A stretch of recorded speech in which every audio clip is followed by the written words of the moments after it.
श्री शिवाय नमस्तु। एकादशी कौन है, कहां से प्रगटी है? माया? नहीं, एकादशी है कौन? क्यों इसकी इतनी प्रधानता है, क्यों इसकी पुण्यता है? एकांत में रखा हुआ शिवलिंग, एकांत में रखे हुए शिव जी की पूजन तीन चीजें देती है।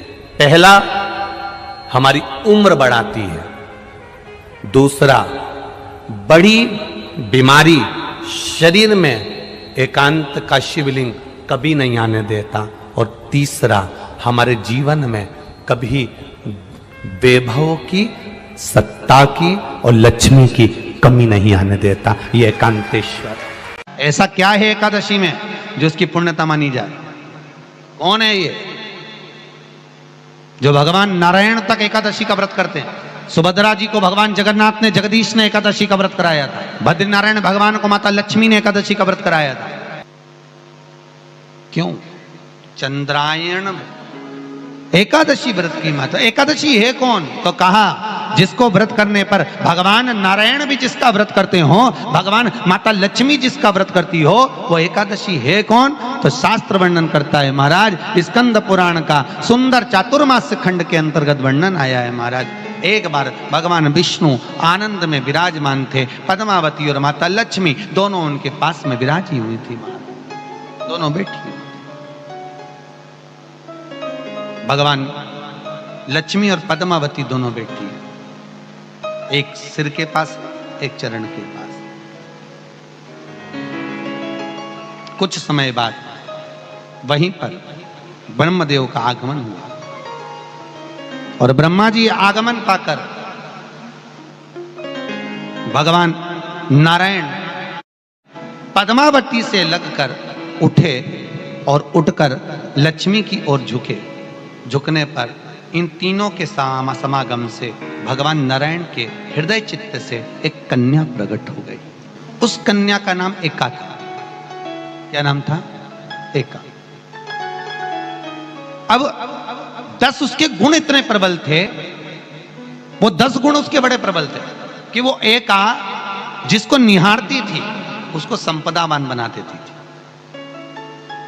जिसको देख लेती थी उसके जीवन में वो आनंद की अनुभूतियां करा देती थी। एका जिस मार्ग से जाती थी उस मार्ग के द्वार खोल देती थी। एका का पुण्य इतना पुण्य। पद्मावती और लक्ष्मी ने कहा महाराज ये बेटी आपके द्वारा निर्मित हुई है, इसका कन्यादान करना चाहिए। हमारे यहाँ हिंदू धर्म में रीति है, जिस दिन कन्यादान करा जाता है उस दिन व्रत रखा जाता है। अब आजकल रखते कि नहीं रखते हो मालूम नहीं, और कन्यादान करते समय व्रत रखा जाता है। व्रत रखना, एका का कन्यादान करना है। भगवान बोले कन्यादान करें, किसको दें? एका किसको दी जाए? एका प्रदान किसको करी जाए? पुण्यता किसको दी जाए? भगवान नारायण ने उसी समय लक्ष्मी और पद्मा से पूछा, तुम बताओ। पद्मा लक्ष्मी दोनों एका से पूछी, एका बताओ इसका पुण्य, हम आपका हस्त कमल आपको प्रदान किसको करें, हम किसको दें? एका कहती है पिताजी। भगवान से कहती है नाथ कृपा करिएगा, मेरे को अगर प्रदान करना चाहती हो, अगर मुझे देना चाहते हो तो एक काम करो। यदि आप देना चाहते हो तो भगवान एक काम, माता ने कहा कि पिताजी अगर कुछ देना चाहते हो तो ऐसी कृपा करो, संसार के मनुष्य अगर मृत्यु लोक में आकर के अंदर 2 एकादशी का भी पुण्य भाग अगर ग्रहण करते हैं तो ये एका उनकी होती है और वैकुंठ का राह खोल देती है। इनके जाने से पहले अगर मैं प्रवेश करती हुई जाऊंगी और इनके मार्ग को सुलभ बनाती हुई जाऊंगी। वो एका 10 गुण के कारण एकादशी। व्रत का सबसे पहला नियम, एकादशी व्रत का सबसे पहला नियम है कि आप जिस दिन व्रत करो उसके एक दिन पहले भक्ति का संचार इस हृदय में कर लो। भक्ति का संचार इस हृदय में कर लीजिए। जिस दिन आप व्रत करो, जैसे एकादशी का व्रत कर रहे हो तो दशमी के दिन शाम का समय जब आवे, रात्रि जब होने लगे, शाम का समय आवे और रात्रि का आप जब भोजन ग्रहण करो तो उस भोजन में कोई ऐसा पदार्थ ग्रहण मत करिए जिस पदार्थ के कारण आपकी एकादशी बिगड़ जाए। एकादशी का दूसरा नियम बहुत ध्यान से सुनिएगा। जिस दिन आपकी एकादशी का व्रत हो उस दिन प्रयास करिएगा कि अपने हाथ से किसी भी वृक्ष की कोई पत्ती अपने हाथ से किसी भी वृक्ष की, पौधे की, किसी भी वृक्ष की पत्ती अपने हाथ से ना टूटे।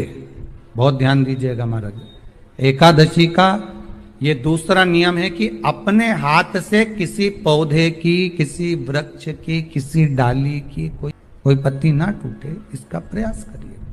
यहाँ पर तीसरे नंबर का जो, चौथे नंबर का जो उपाय बताया है, उपवास करने का जो नियम बताया, उसमें वर्णन किया एकादशी के दिन अगर आपका व्रत है तो आप भूलवश भी डब्बे में रखी हुई रोटी गाय को ना देते हुए कुछ थोड़ा सा फलहार, कोई केला, कोई सेब, जो आप खाते हो, अंगूर, पपीता, जो आप ग्रहण कर रहे हो, उसका थोड़ा सा भाग आप गाय को प्रदान करो। आप गाय को दीजिए। रोटी ही दिए, डब्बे में से निकाल के ले गई, गाय आई है, रोटी देना, देव मना नहीं। बाकी के दिन आप आपके बेटे से कह दो रोटी दिया बेटा जा, पर आप अपने हाथों से, आपका व्रत है तो आप फलहार आप कर रहे हो तो फलहार का ही दान गौ माता को दीजिए। पांचवा वर्णन किया चतुर्थ भाव में, बन सके जितना एकादशी के दिन भगवान का ओम नमो भगवते वासुदेवाय का जाप करें या अपने गुरु मंत्र का स्मरण करें, या जो मंत्र आपके हृदय में समाहित हो, श्री शिवाय नमस्तुभ्यम, ओम नमः शिवाय, राम कृष्ण शिव, जो मन पड़े उसका भजन करें, पर दिल से करें। जितनी देर करते बने उतना देर करें। माला पकड़ने की भी जरूरत नहीं कि माला पकड़ के बैठता हूं तो घटकी जिब्या से जप लो नहीं जी वही उत्ता में पूरा हो जाए, वही बहुत।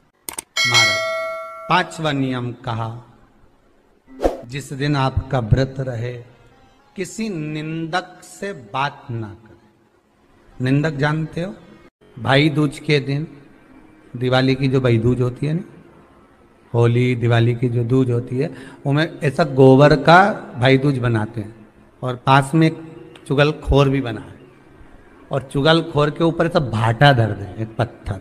अब तुम्हारे उधर रखे कि नहीं रखे हमें नहीं मालूम रहे हो, जितने आस्था पे सुन रहे हो, पर हमारे इधर तो ऐसा रहता है, गोबर का भाई बहन बनाए और उसकी पूजन करे, उसके पास में एक गोबर का चुगल चोर भी बनाए, उसके ऊपर बांटा। कथा वर्णन कर रही है, निंदक से बात ना करे।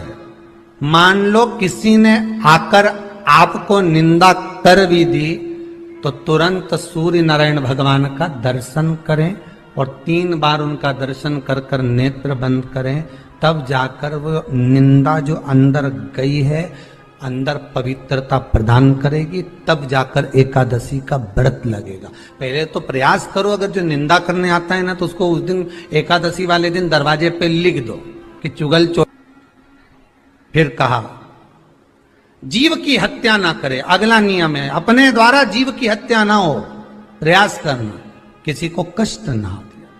18 नियम में से एक नियम और, प्रयास करिएगा एकादशी जब भी करें तो द्वादशी से जुड़ी हुई करें, दशमी से जुड़ी हुई एकादशी कम करें। जो वैष्णवों की एकादशी कौन सी होती है? जो एकादशी द्वादशी से जुड़ी हो, दशमी से नहीं। दशमी से जुड़ी हुई एकादशी व्रत कहलाती है और द्वादशी से जुड़ी हुई एकादशी पुण्य फल प्रदान कर कर वैष्णवों को भगवान के चरण में छोड़ आती है। इसलिए एकादशी द्वादशी से जुड़ी हुई होना चाहिए, वैष्णव एकादशी। फिर अगला वर्णन किया गया, महाराज शास्त्र कहता है, अगला वर्णन जो किया गया उसमें बताया, प्रयास करें जिस दिन एकादशी हो उस दिन घर में बुआरी झाड़ू आदि जो लगती है वो दूसरा लगा लें। क्यों? उसका वर्णन है, अगर आप बुआरी लगाएंगे, झाड़ू लगाएंगे, पोछा लगाएंगे तो हो सकता है कोई जीव आपके हाथ के द्वारा मर जाए। अब एक बार ये कथा हमने काशी में कह दी थी, कहां करोगे? सारे व्रतों में केवल एक व्रत ऐसा होता है एकादशी का, जिसका उद्यापन पहली एकादशी पर भी कर सकते। सारे उद्यापन में केवल एक उद्यापन ऐसा होता है, सारे व्रतों में एक व्रत का उद्यापन ऐसा होता है, वो है एकादशी का। ये जरूरी नहीं कि 26 पूरी होगी तभी तुम करोगे, या तो पहली में ही कर लो या फिर 26 पूरी हो तब कर। पर उद्यापन, अगर तुमको ऐसा लगे कि हाँ मैं अभी तो जीऊंगी हो, अभी तुम्हारा बाल भी धोला नहीं हुआ, तुमको ऐसा लगे तो अभी तो पहली पर करने से क्या फल मिलेगा? तो एकादशी की नियमावली कहती है, अगर मान लो आपने पहली एकादशी पर भी उद्यापन कर लिया, इसके बाद में जितनी एकादशी करोगे वो सारी तुम्हारे खाते में जुड़ती जाएगी। मतलब बैंक में खाता खोल लो, ठीक है, खाता खोल लिया, अब जितना कमाता जाओगा उसमें डालते जाओ, जितनी कमाई करके लाओगे उसमें जमा करते जाओ। एकादशी एक बार उद्यापन पहले में भी हो गया तो बाकी का पुण्य तुम्हारे खाते में, उसका पुण्य। एकादशी का उद्यापन बड़े महीने में माघ शुक्ल एकादशी के दिन, माघ का महीना हो, शुक्ल पक्ष की, जम के बोलिए, एकादशी हो, प्रयास करना कि आप उद्यापन करें, भले 5, 10, 11, 12 जितनी एकादशी हो जाए, 26 हो जाए तो ज्यादा अच्छी है, नहीं तो आप करें तो माघ महीने की शुक्ल पक्ष की एकादशी के दिन आप उद्यापन करें। प्रयास रख, बड़े महीने के अंतर्गत जो उद्यापन, हाँ चतुर्मास के अंतर्गत उद्यापन नहीं होता एकादशी का, बहुत ध्यान दीजिएगा। ये जो सावन भादो कुंवर कार्तिक जो 4 महीना होते हैं भगवान के शयन करने के, इसके अंतर्गत एकादशी का उद्यापन नहीं होता, और इसके अंतर्गत उद्यापन करना भी नहीं चाहिए। एकादशी का उद्यापन माघ महीने की शुक्ल पक्ष की एकादशी के दिन आप बहुत प्रेम से आनंद के साथ करिए महाराज। परंतु एकादशी के उद्यापन में सबसे ज्यादा अगर कुछ जरूरी होता है तो 24 तरह का नैवेद्य जरूरी होता है। कितने तरह का? 24 तरह का नैवेद्य। अब आप कहोगे गुरुजी उद्यापन हम कर रहे हैं एकादशी का, तो उसमें तो फलहार का हमें नैवेद्य बनाना चाहिए। तो फिर ये पुराण के अंतर्गत स्कंद पुराण में ये चीज लिखी है कि एकादशी का जब उद्यापन करते हैं तो 24 तरह का नैवेद्य बनाकर सिद्ध करते हैं। 24 तरह का नैवेद्य जान रख लेना,